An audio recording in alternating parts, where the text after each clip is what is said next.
मैं धर्म वाला हूँ, मैं मुसलमान। सेकुलर मतलब बेधर्म? बेधर्म है भाई। तो ओवैसी तो कह रहे हैं, ओवैसी तो कह रहे हैं कि हम सेकुलर पार्टी वाले हैं। उसका क्या माना है? तो वो भी बेधर्म है क्या? हाँ बिल्कुल बेधर्म है। अच्छे अच्छे फतवा लगा रहे हैं आजकल आप। बिल्कुल। बीजेपी को भी वोट नहीं डाल रहे हैं मुसलमान, नहीं डाल रहे हैं। आप इसको देंगे, अब उसको वोट भी डालना है फिर भी नहीं दे रहा है। कांग्रेस दे रही है क्या? सामने चुनाव है, दे रहे हैं, सामने चुनाव है, सोच समझ के ना कहिए साहब मुसलमान नहीं वोट दे रहे हैं। किसको? सामने तो चुनाव है ना। गलत थोड़ी बोल रहा हूँ मैं। मुसलमान उसमें पार्टी में है ही नहीं, बीजेपी में, तो मुसलमानों को टिकट भी नहीं मिल रही है और वोट भी मुसलमान नहीं दे रहे हैं। तो अब्दुल रहमान को इतना वोट मिलता कहाँ से? अब कांग्रेस में अब्दुल रहमान को इतना वोट मिलता कहाँ से विधानसभा चुनाव में? मुझे तो दिया है, सब हिंदुओं ने वोट दिया? नहीं, हिंदू मुस्लिम सब दिया मुझे, कि मैं 5 चुनाव लड़ा हूँ, एक भी केस मेरे ऊपर नहीं है अल्हम्दुलिल्लाह। मैं अब तक 7 चुनाव लड़ चुका हूँ, मेरी वाइफ मैं मिल के 7 चुनाव लड़ा हूँ, एक भी केस नहीं मिलेगा। इसलिए कि हम लोग अमन पसंद लोग हैं, अमन पसंद करते हैं। खास करके जो विकास किशनगंज में किया है, जिसके बल पे मुजाहिद आलम बना है, मास्टर मुजाहिद बना है, जिसके बल पे उसकी कोई हैसियत नहीं थी, कोई हैसियत नहीं थी। वो पार्टी नीतीश कुमार किशनगंज को मुस्लिम क्षेत्र के नाते इतना विकास दे दिया, जिसके बल पे वो अब नेता बना था। अब बन के दिखाए ना। तो चुनाव तो लड़ेंगे फिर आप ही के खिलाफ? मैं तो कहता हूँ कि भाई मेरे खिलाफ लड़े, किसी के खिलाफ लड़े, कोई पार्टी से नहीं लड़के निर्दलीय लड़के दिखाए ना, तो देखेंगे ना कितना दम है। बात कर रहे हैं आप, लहर चल रहा है तेजस्वी प्रसाद यादव का, लोग कह रहे हैं। कौन है तेजस्वी? लोग? अच्छा तेजस्वी कौन है? लालू के बेटा है। लालू का पूर्व मुख्यमंत्री है, लालू का बेटा, बिहार के पूर्व मुख्यमंत्री, स्वास्थ्य मंत्री। लालू का बेटा बोलिए? नहीं, पूर्व मुख्यमंत्री दूसरा कुछ नहीं है, पूर्व स्वास्थ्य मंत्री भी है। लालू का बेटा है, दूसरा कुछ नहीं है। अच्छा, लेकिन कुछ मैं चुनाव लड़ूंगा इंशाल्लाह। लड़ेंगे इंशाल्लाह? इंशाल्लाह लड़ेंगे, उसमें कोई बड़ी बात नहीं है। अच्छा, हाँ, भाजपा से ही लड़ना है? हाँ, और भाजपा से ही लड़ना है। मतलब आप फुल्ली बीजेपी मतलब भाजपा के हैं आप? क्या नुकसान है बताइए?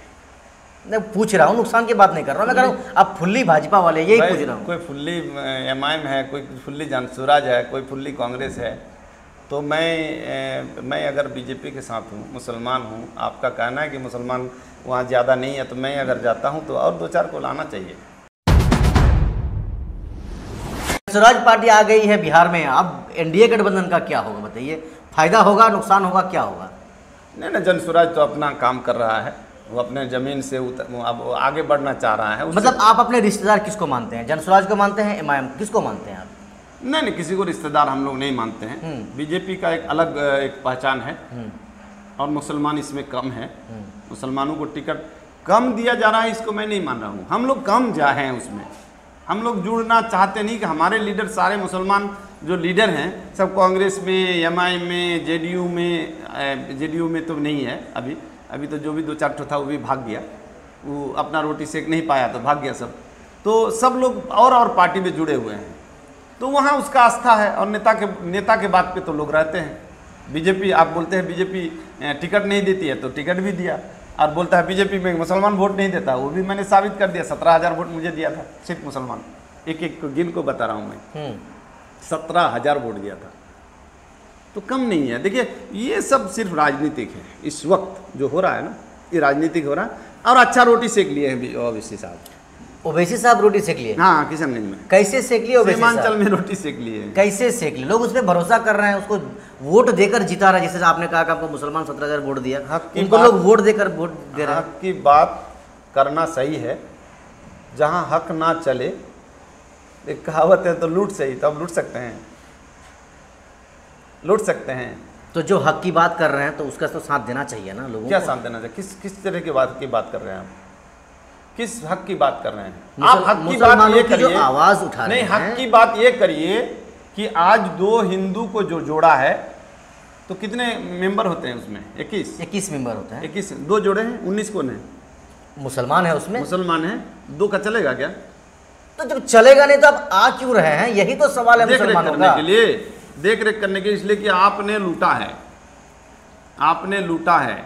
अच्छा एक बात बताइए ना, 2 जो हिंदू को जोड़ा है, ये अपना हक लेने के लिए जोड़ा है या आपका हक को सही ढंग से चलाने के लिए जोड़ा है? ये बताते। हमारे हक पे हिंदू मतलब देख रेख करेंगे, हमारे आंगन में हमारी बहू बेटियों का इंसाफ वो करेंगे, ऐसा मतलब मुसलमानों के ग्रंथ में ये एक बात एकदम सच है, एकदम वाज़ेह तौर पर है कि जब जब गलत होगा तब आपके ऊपर कुछ लोगों को मुसल्लत किया जाएगा कि आप सुधर जाओ।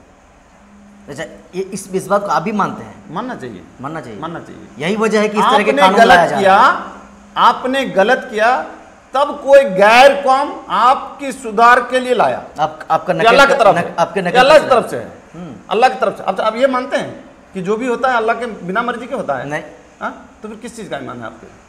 अब बताइए ना, जो होता है वो अल्लाह के मर्जी से होता है। अल्लाह ताला उसके हिसाब पहले लगाता है, कुछ ना कुछ कारण है तब हुआ है। चलिए अब्दुल रहमान जी, हाल फिलहाल में पटना दिल्ली गए थे, सफर हुआ था पटना दिल्ली का? जाते हैं, जाते रहते हैं। बिल्कुल। किसी से बात हुई थी चुनाव को लेकर के, टिकट को लेकर के कोचा दमन से? नहीं, ऐसे तो बात होते रहती है, टिकट की बात नहीं हुई है। अच्छा।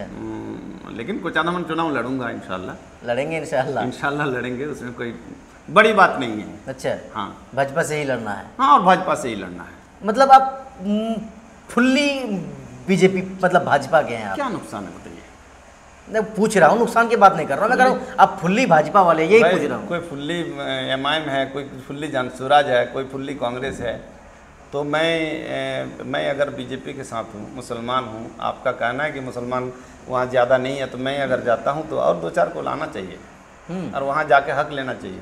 सरकार भाजपा की है, एनडीए की सरकार है, फिर आने वाली सरकार भाजपा के ही बनने वाली है। क्या बात कर रहे हैं आप? लहर चल रहा है तेजस्वी प्रसाद यादव का, लोग कह रहे हैं। कौन है तेजस्वी? लोग? अच्छा, तेजस्वी कौन है? लालू के बेटा है। लालू का पूर्व मुख्यमंत्री है, लालू का बेटा, बिहार के पूर्व मुख्यमंत्री, स्वास्थ्य मंत्री। लालू का बेटा बोलिए? नहीं, पूर्व मुख्यमंत्री दूसरा कुछ नहीं है, पूर्व स्वास्थ्य मंत्री भी है लालू बिहार का के। बेटा है, दूसरा कुछ नहीं है।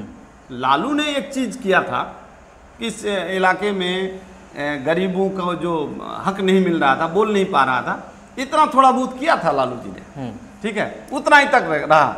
उसके बाद फिर अपना दंगाई बनाना शुरू कर दिया, अपने लोगों को आगे बढ़ा के जंगल राज करना शुरू कर दिया। अगर वो उसको बरकरार रखता, जैसे बोलने का हक दिया था, विकास का भी हक देता बराबरी का, तो हो जाता। आज आप जानते हैं लालू प्रसाद के लड़कों ने क्या किया, हमको बता दीजिए, एक चीज़ वैसे बता दीजिए। बेटा बेटा बेटा है, इसलिए लालू का बेटा हो गया, इसलिए वो मुख्यमंत्री बन जाएगा। अच्छा, लोग समर्थन करेंगे, लोग क्या चुनाव करेंगे, वोट करेंगे। लालू का बेटा को तो पप्पू ज्यादा हजम नहीं है, लालू का बेटा को वो कन्हैया कुमार हजम नहीं है, जो उभरता है उसका बेटा को हजम नहीं है। लालू का बेटा को क्या नेतागिरी करेगा? वो दिन खत्म हो गया, उसको एकदम मैनेज कर दीजिए। वो एमवाई का जो समीकरण था ना, वो खत्म हो चुका है। अब एक चीज तो अच्छा और कर रहा है जनसुराज जी। जनसुराज के आइडियोलॉजी को आप कैसा मानते हैं? हम अच्छा लग रहा है हमको। आपको अच्छा लग रहा है? हाँ, बिल्कुल, खुले शब्द में सपोर्ट करता हूँ। अच्छा, इसलिए कि जब जिसकी जितनी आबादी उसकी उतनी हिस्सेदारी, इस पे अगर अमल कर ले जनसुराज, तो बिहार में ये जो कांग्रेस आरजेडी है ना, खत्म हो जाएगा। अच्छा, खत्म, समाप्त हो जाएगा।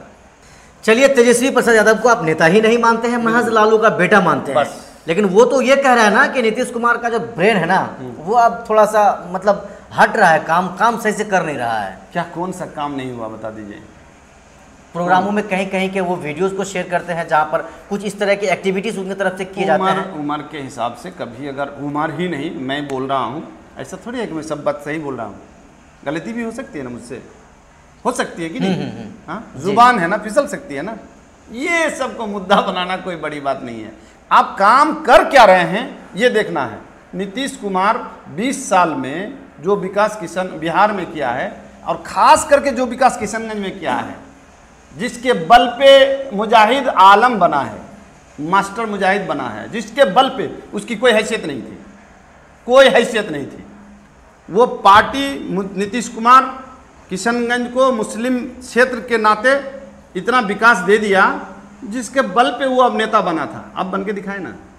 तो चुनाव तो लड़ेंगे, फिर आप ही के खिलाफ? मैं तो कहता हूँ कि भाई मेरे खिलाफ लड़े, किसी के खिलाफ लड़े, कोई पार्टी से नहीं लड़के निर्दलीय लड़के दिखाए ना, तो क्या देखेंगे ना कितना दम है, कितना दम है, वो देख लेंगे ना कितना दम है कि मैं बहुत बड़ा हूँ। मैं तो एक कमेंट किया था कि आप एक पार्टी बना लीजिए, बनाइए ना, कितना दम है। नीतीश कुमार के बिना बिहार का विकास नहीं हो सकता है। इस वक्त जो देखा है, सब ने देखा है, और एनडीए ने उसको सपोर्ट किया है, भारत सरकार ने उसको सपोर्ट किया है, और वो जो भी कदम उठाए हैं अब तक, वो देश के मतलब अपने स्टेट के हित के लिए उठाए हैं।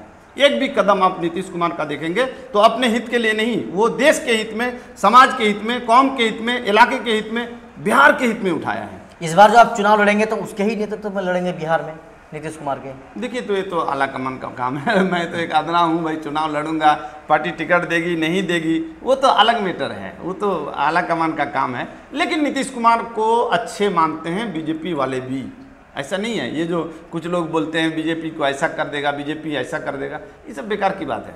बीजेपी जो काम अच्छा करता है उसके फेवर में बीजेपी रहते हैं। आप एक चीज़ देखे होंगे, बीजेपी जब मुझे टिकट दिया था तो सारा चीज़ देखा था कि मैं 5 चुनाव लड़ा हूँ, एक भी केस मेरे ऊपर नहीं है अल्हम्दुलिल्लाह। मैं अब तक 7 चुनाव लड़ चुका हूँ, मेरी वाइफ मैं मिल के 7 चुनाव लड़ा हूँ, एक भी केस नहीं मिलेगा।